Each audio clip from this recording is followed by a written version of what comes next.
Great good morning to all.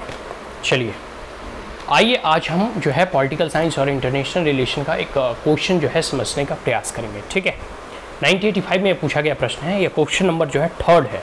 पहले हम इसे पढ़ते हैं, पढ़कर फिर हम ये समझने का प्रयास करेंगे कि इस क्वेश्चन में क्या पूछे जा रहे हैं और इसका आंसर हमें कैसे करना है। इसमें पूछा जा रहा है कि discuss in depth the causes of the development of new cold war. ठीक है, इस बात को ध्यान रखना, सिर्फ कोल्ड वॉर नहीं है, न्यू कोल्ड वॉर। हमें जो है उस कारक और उस कारण की खोज करना है या बतलाना है जिसके कारण की नई शीत युद्ध प्रारंभ हुई थी। ठीक है, आगे है कि in what ways does it resemble or differ from the cold war of the immediate post second world war period. देखो, आपको पता ही होगा कि द्वितीय विश्व युद्ध सेकेंड वर्ल्ड वॉर 1945 में समाप्त हो चुके थे और उसके बाद जो है कह सकते हो कि अमेरिका ने परमाणु परीक्षण भी कर लिए थे और परमाणु बम से हमला भी कर चुका था।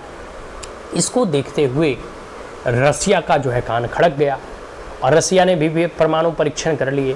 तो दोनों देश आर्थिक दृष्टिकोण से और सामरिक दृष्टिकोण से जो है एक दूसरे के साथ हमेशा कंपेयर कर रहे थे, एक दूसरे के साथ हमेशा जो है तुलना कर रहे थे कि हम शेर हैं। अब जैसे पूरे के पूरे ये पृथ्वी को एक जंगल मान लो और जंगल में कौन राजा होगा तो इस पूरे के पूरे धरती को 2 भाग में बंटना पड़ा। मतलब धरती के जितने भी उस वक्त के नेशन थे उन्हें 2 पार्ट में आना पड़ा। एक नाटो का अलायंस, ये वार्सा पैक्ट, मतलब एक यूएसए के खेमे में और एक रशिया के खेमे में, उस वक्त का यूएसएसआर। ठीक है, तो वह जो शीत युद्ध तुरंत प्रारंभ हो चुके थे। कब? द्वितीय विश्व युद्ध के बाद।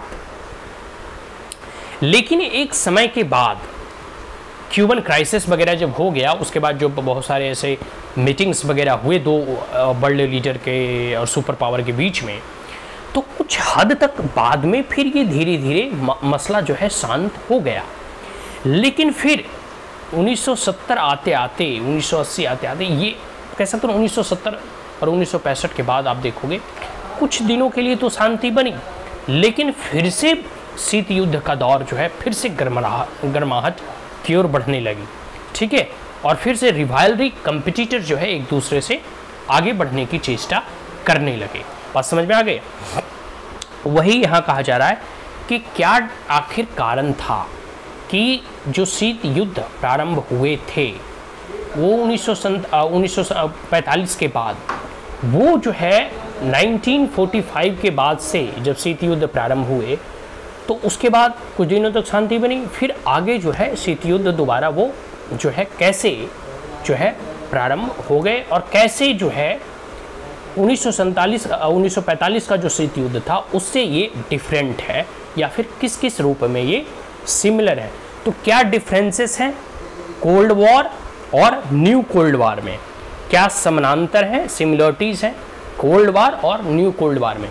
तो सिमिलरिटीज़ और डिफरेंसेस, इन दोनों के ऊपर हमें चर्चा करना है, इन दोनों के ऊपर हमें जो है डिस्कशन करना है। ठीक है, ये क्लियर हो गया। एक बार हम जाते जाते इस क्वेश्चन को हम फिर पढ़ लेते हैं कि discuss in depth the causes of the development of the new cold war, in what ways does it resemble or differ from the cold war of the immediate post second world war period.